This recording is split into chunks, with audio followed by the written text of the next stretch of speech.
Oftentimes I'll meet up with clients that don't already own a handgun at a local gun store somewhere in the Austin, Texas area, and I'll walk them through the steps of how to select a handgun that fits their hand size appropriately. It cannot be understated the importance of having a good grip on the gun, and that begins with ensuring that the dimensions of the grip in the gun will fit optimally in their hand. If the gun is too big or too small, then there's certain pressure points that naturally occur. They're going to throw your shot placement off.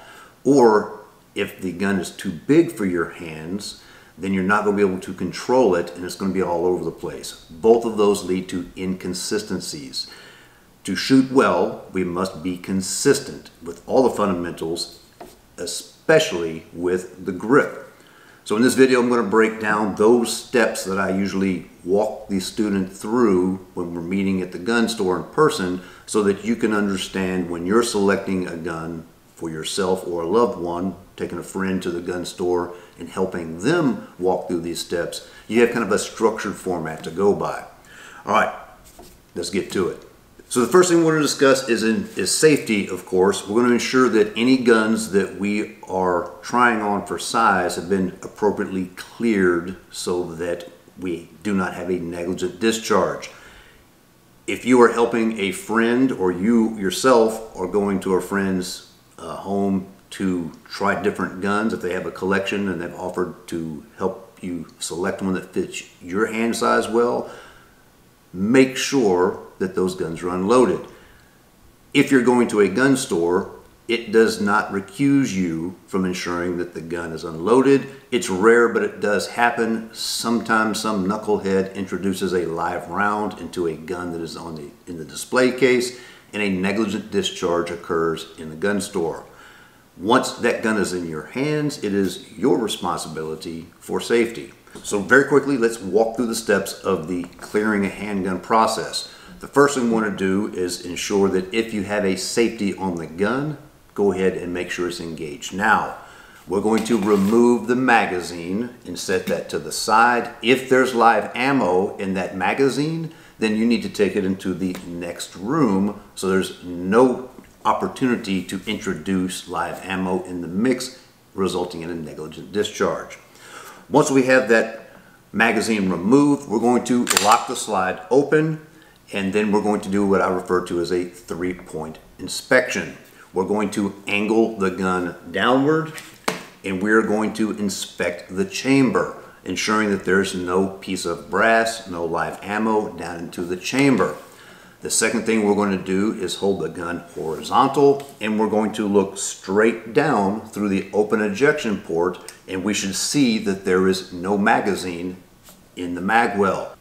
If you just remove that magazine, then you may have the inclination to just go on the assumption that it's clear, but I would encourage you to always follow the 3 steps so it becomes a habit and you never flub it up. The third point of inspection, we're going to either look here at the front of the bolt face, we'll refer to it, think of where the firing pin hole is, or for some people I will have them look at the ejector bar. You're not going to see something magically levitating there, but what we found is that having 3 distinct things for you to do actually slows the process down. You're actually thinking about it and you're actually observing the chamber's clear, the magazine is clear, the gun is clear. What I don't want you to do is just go rackety, rackety, rackety, rack and say it's good, and then you have a surprised look on your face when, OMG, what you thought was an empty gun actually discharges and you have a negligent discharge. Always lock the slide open, do your 3-point check, and then you're confident the gun is clear. It's very important that we do this 3-point clearing process because we will be manipulating the trigger when we're trying the grip on for size to make sure we can adequately touch the trigger and apply pressure. The other thing we want to do is make sure we have a safe backstop. So if you're at home, make sure you have some feature in your home, like the limestone fireplace facade that's behind me, that if God forbid you screwed up the steps and you have a negligent discharge, it's not going to zip through multiple sheetrock walls. If you're at the gun store and you're trying things on for size, then make sure that you're not pointing it at the clerk behind the counter. They're probably accustomed to people's poor gun handling skills, and they may not say anything to you because they want to make a sale, but it is wrong, and don't let your muzzle cover anything that you're not wanting to destroy. So find a safe corner or something on the wall, and if you see a clerk or another customer walking by, then depress your muzzle until that person passes. All right, that covers safety, I think. Let's move on to pressure points that we want to have on the gun and those we want to avoid. The blue pin will indicate the places we want to have pressure on the gun. The red pin indicates things that are no bueno. We don't want to have pressure points there. The first thing we want to discuss is when we're gripping the gun, there's two separate recoil impulses that we need to counteract. When the gun discharges, the slide is going to go to the rear. It's going to hit the end of its range of motion, and then the spring on the inside is going to slam it back forward. When that cartridge discharges, there's going to be an energy that's going straight to the rear. We want to have that energy going deep into the web of our hand, and it goes up the wrist, up the forearm, etc. to mitigate that energy.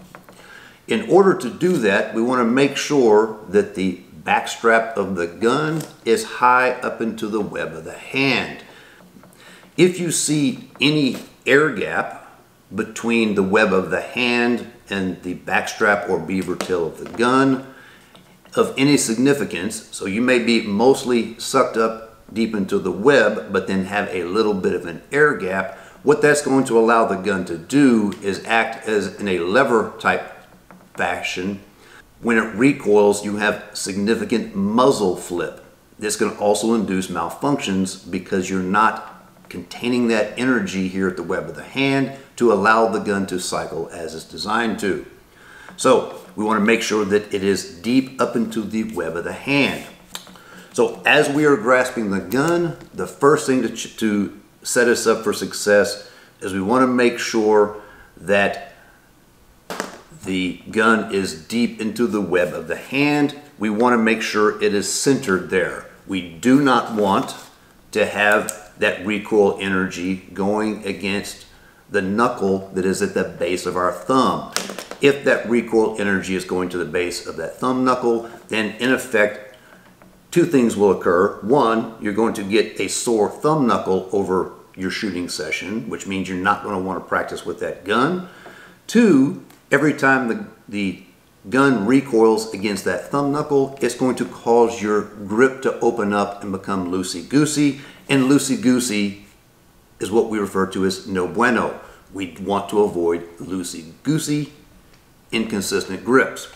So we want to make sure that it stays deep into the web of the hand. How do we get that gun to remain deep in the web of the hand? We're going to use the pressure points from the middle and ring fingers. We have 3 digits here. You can start from the fingertip or from the knuckles of the hand. Either way, digit number 2 is here in the middle. We want to keep that bone flat on the front strap of the gun. So the pressure point here would basically be arrows that I'm drawing on my fingers here, placed flat on the front strap of the gun. That pressure on the front strap should be going directly into the web of the hand, which keeps the gun seated through the entire cycle of operation.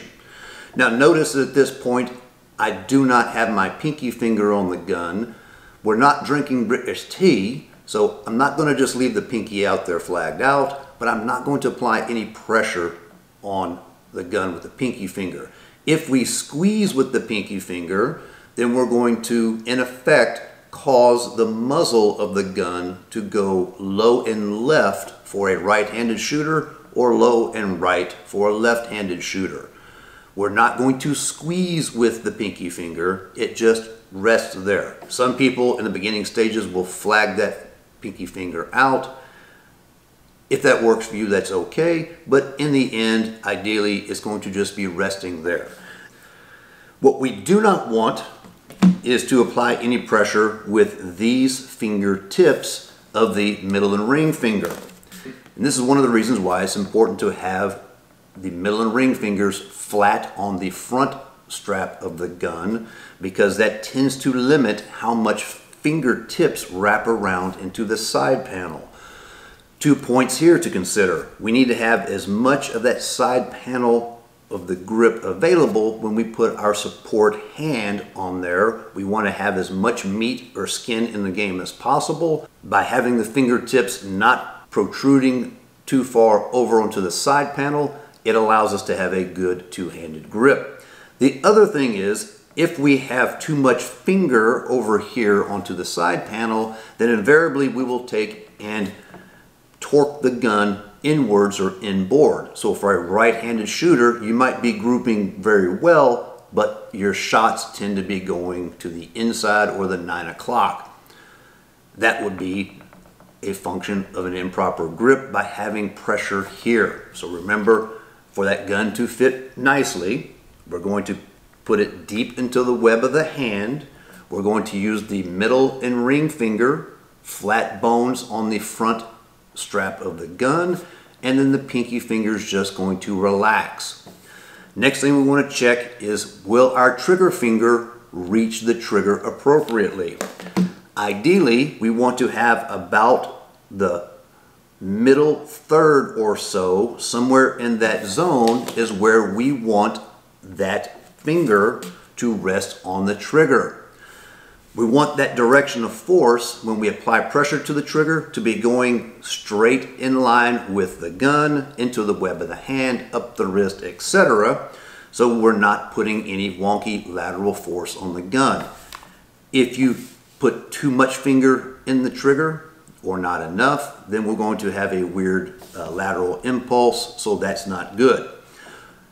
Regarding the trigger finger, when the finger is resting on the trigger, we do not want any of this part of the trigger finger to be touching the side of the gun. If our finger length is appropriate for the gun size, then you'll notice that there is an air gap here between the frame of the gun and the trigger finger. We want that air gap because that's going to prevent us from putting those lateral impulses on the gun when firing. All right, the only other thing to discuss with our strong side hand so far is thumb placement. If we have a gun that has an external safety, I'm not a huge fan of defensive firearms with thumb safeties, but if your gun has one, then ensure that your thumb can reach it without having to move around and give up that master grip. When I say master grip, that implies that we keep the gun into the web of the hand, and those bones, those flat bones on the middle and ring finger, or flat on the front strap. With maintaining that master grip, check to make sure that your thumb can activate and deactivate the safety if your gun has one. When we're talking about features of the gun, I'm not a huge fan of having a safety on a defensive handgun unless it is a single action only. If the gun has a single action only, meaning that the hammer has to be cocked to fire it, then you must have a safety on there and carry it with the safety engaged. So that wraps up the strong side hands pressure points, both the ones we want and to avoid. Now let's discuss achieving that two-handed grip. We're going to use this meaty portion here at the base of the thumb to place on the support side of the gun. And remember, we don't want to have any air gaps between the side panel and that support hand. We're going to displace that strong side thumb upward to make room, opening up as much grip panel as possible to get that meaty portion at the base of the thumb locked in to the side of the gun. We want to make sure that there is no air gap here, similar to how we don't want an air gap up here at the beaver tail with a strong hand. We want to make sure that there's no air pocket between the flesh of your support hand and the side panel of the gun. Now, I want you to lock out that wrist aggressively. We're not just talking a thumb forward type approach. I want that wrist locked out. And if possible, if you can physically, then lock out that elbow as well. What that will do is it provides skeletal support. We're using body mechanics from the shoulder, the elbow, the two bones in the forearm, the radius and ulna kind of twist. It puts pre-tension on a tendon up here, and then the wrist is locked. So in effect, when the gun recoils, it's just bouncing like this. The key thing here is that your sights are staying generally in line so that it bounces like this, and you can get rapid reacquisition of your sights on target if you need follow-up shots. So we're going to lock that wrist out, get that strong side thumb up out of the way, and then make sure that the support hand is nice and firm onto the support side of the gun. Now, these fingers that were down at about a 45-degree angle are going to wrap under the trigger guard and come up at a 45-degree angle, and they're just going to naturally fill in the grooves, the seams, if you will, of your strong side fingers. Make sure that the gun is not so small that your index finger of your support hand wraps up inside of the trigger guard and fits behind the trigger. If it does, then you may inhibit your ability to squeeze the trigger, or you may just pinch your finger. Either way is not good. In the end, we want nothing at all to be inside the trigger guard except for our trigger finger when it's time to fire the gun. Anything else that gets introduced into that trigger guard could result in a negligent discharge, which again is no good. The other thing we'll discuss real quick is if your trigger guard has a flat portion in the front, avoid the temptation of putting your support side index finger on it. We want all those fingers under the trigger guard and wrapped up, falling nicely into the seams of your strong side hand. If you put your finger, your index finger of your support hand up on the front of the trigger guard, then you will inadvertently break the lock of that wrist. You'll have flexion in the wrist, and then when the gun discharges, you're going to have more muzzle flip, which will cause you to have to muscle the gun back on target. All right, so that wraps up the discussion on how to select the gun that fits your hand appropriately. The next thing we want to test out is to make sure that we can operate the slide properly. There's a little spring inside the slide so that when either you manually retract the slide or through the cycle of operation when you're firing, when the slide comes to the rear, it slams it back closed, going back into battery so it can continue to operate.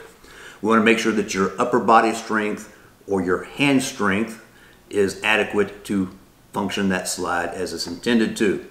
We're going to do this without sacrificing that master grip that we took all this time and effort to perfect to make sure the gun fits our hand well. We do not want to give that up, meaning I want the beaver tail of the gun to remain deeply seated into the web of the hand, flat bones on the front strap, etc., etc.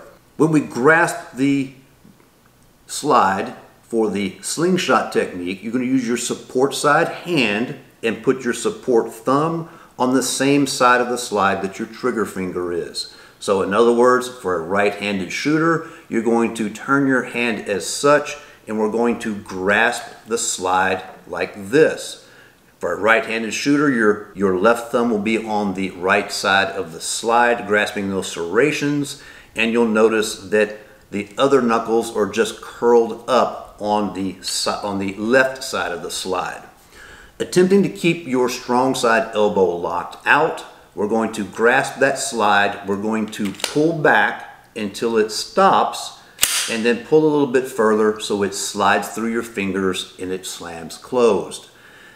By doing that technique by pulling back until it stops and then pulling a little bit further until it slips through your fingers. It will ingrain the habit of not babying the slide forward. We'll cover more of that later. If you don't have the upper body strength to pull it back and retract that slide fully with your support hand, then you could try bringing your strong side elbow closer to your body, grasping it in the slingshot technique, and then we're going to push away from us with the strong hand while pulling back on the slide with our support hand, and then see if that will work. All right, so that is the slingshot technique. Now let's test out and see if we can work the slide using the overhand technique. For the overhand technique, we're going to take our support fingers and put them on the right side of the gun if we're a right-handed shooter, and then the meaty portion at the base of your hand will go on the support side of the gun, something like that. For this one, typically we'll bring that strong side elbow back to our side, we'll grasp it in that overhand technique, and then either pull back and let go with your support hand, or similar to what we discussed with using the mechanics of the body, we can take and push forward and pull back simultaneously. If you can do both of those techniques, then that is very good. If you can use one technique but not the other, we can still work with that. All right, so far we have optimized the fit of the gun to make sure the gun fits our hands well. Then we tested to ensure that we could cycle the slide using the slingshot or the overhand technique. The third test we're going to run through today is ensuring you can operate the slide lock. The slide lock will typically be on the left side of the gun because most guns historically are set up for a right-handed shooter. You may have some guns, especially more modern versions, that are ambidextrous, so you may have a slide lock on both sides of the slide. If it comes down to a selection of guns that fit your hand well, you can operate the slide well, you can operate the slide lock well, and it comes down to the minutiae of the criteria. If you have a gun that has a slide lock that's ambidextrous, then I would recommend going with that one. We'll discuss more on that separately later. So to operate the slide lock, we're going to have to retract the slide simultaneously while pushing up on the slide lock. You'll note here that on the side of the gun, on this example here, it is visible. There's a little cutout notch on the side of the slide. That's what enables you to push up on that slide lock button and lock it to the rear. Once we have determined if we can lock that slide to the rear, then I want you to see if you can disengage or release the slide. Now, there'll be more on this separately, but I would prefer for you to use your support side thumb for the controls that are on the support side of the gun. So we're talking about the slide lock and the magazine release. Now, while we are testing out this slide lock, again, maintain that master grip. So I prefer to use the support thumb to release the slide lock. We're going to get our right thumb up out of the way. Our left thumb goes to the top rear corner of the slide lock, and that's the direction of force we're going to apply pressure in. If you can release the slide with just your support thumb, that's a very good candidate if you've already hit criteria 1, does it fit your hand? And 2, can you manipulate the slide? Then that would be one of the top runners on your list of appropriate guns for you. If you don't have the thumb strength in your support thumb to release the slide, then try putting your support thumb in the same location and reinforcing it with your strong side thumb, and then press down with both using a thumb assist type technique. Either one of those should allow you to maintain that master grip while doing that. I prefer that you not use your strong side thumb if it will cause you to sacrifice that master grip. However, depending on wherever that feature is located, if the slide lock is where your strong side thumb can reach it without sacrificing that master grip, then by all means go ahead and use that dominant side thumb to release the slide. So to recap test number 1, we want to Make sure that the gun is deep into the web of the hand and we don't have an air gap between the beaver tail and the web of the hand. Using the middle of the ring fingers only initially, we want to ensure that the bone of the middle segment of the middle of the ring finger are flat on the front strap of the gun. Direction of force pulling the grip of the gun to keep it seated deep into the web of the hand. Pinky finger relaxes on there and doesn't squeeze. We're going to touch the trigger while keeping it pointed in a safe direction and ensure that we can manipulate and dry fire that trigger with no issues, and ensure that we have an air gap on this side of the gun between the frame and the trigger finger. We're also going to ensure that we do not use any pressure on the side panel with the fingertips of the middle and ring finger. We're going to displace that thumb out of the way, put that meaty portion at the base of our support hand here, and we're going to wrap those fingers under the trigger guard and then back up at a 45-degree angle, naturally laying into the creases of our strong side hand.